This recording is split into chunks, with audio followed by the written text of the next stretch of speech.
The Shek Report, with Dave Damashek reporting. Damashek here. Happy holidays. My gift to you, this week's nominees for the Shek Report. Just remember, players and coaches, don't get angry at me if I call your name. Ultimately, I didn't do this to you. You did this to you. Let it begin! At number 5, the official in Heinz Field who flagged Willie Gay for allegedly taunting Lawrence Timmons. As the video here clearly shows, Lawrence Timmons is in fact on the same team as Gay. It's Gay's right to do that. Would that ref also call this pass from Aaron Rodgers unnecessary roughness? After all, it was thrown awful hard. Definitely don't invite this guy to your holiday party unless you want him throwing a flag at young lovers under the mistletoe.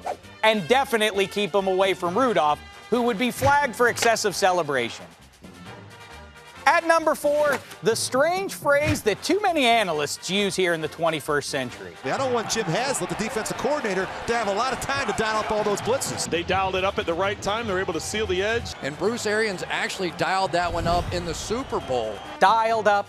At this point, half the audience has never even seen a rotary phone. Let's update that. From now on, it should sound more like this. Siri, call a blitz. I couldn't find Putting on the Ritz in your music. No, I don't want to hear the song Putting on the Ritz. I want you to call a blitz.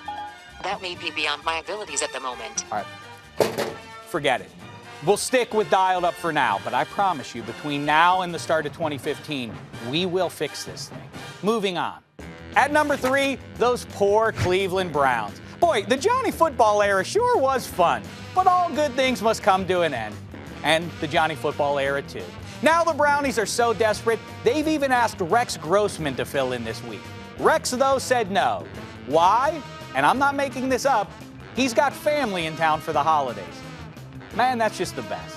Why do I bring it all up? Because it gives me a reason to show you this again. Look, up in the sky, it's Grossman. I never get tired of that. At number 2, Dave Damashek. Yeah, for making a few bad predictions this season. I thought the Saints would be great and the Cowboys would stink. I thought Jay Cutler would win the MVP. At least I was in the right division on that one. And yes, 12s, I thought the Seahawks would miss the playoffs. But just like the late, great Jerry Orbach says at the end of Dirty Dancing, when I'm wrong, I say I'm wrong. Matter of fact, I messed up even just this last Sunday. Lots of Ravens fans were good enough helpers to let me know my prediction for Baltimore-Houston was stupid. You guys were right, and I was wrong. I said the Texans would win only by 4. Instead, your team got humiliated by Case Keenum, who was doing what when the Texans called him last week? You know, I was in a tree. Yeah, he was in a tree. Anywho, apologies, Ravens fans.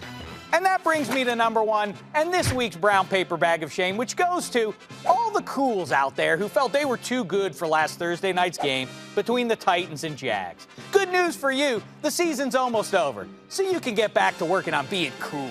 For the rest of us, though, this is terrible. What happened 2014? It seems like you just started. I'm worried I'm going to blink and miss the whole playoffs. Then what'll I have?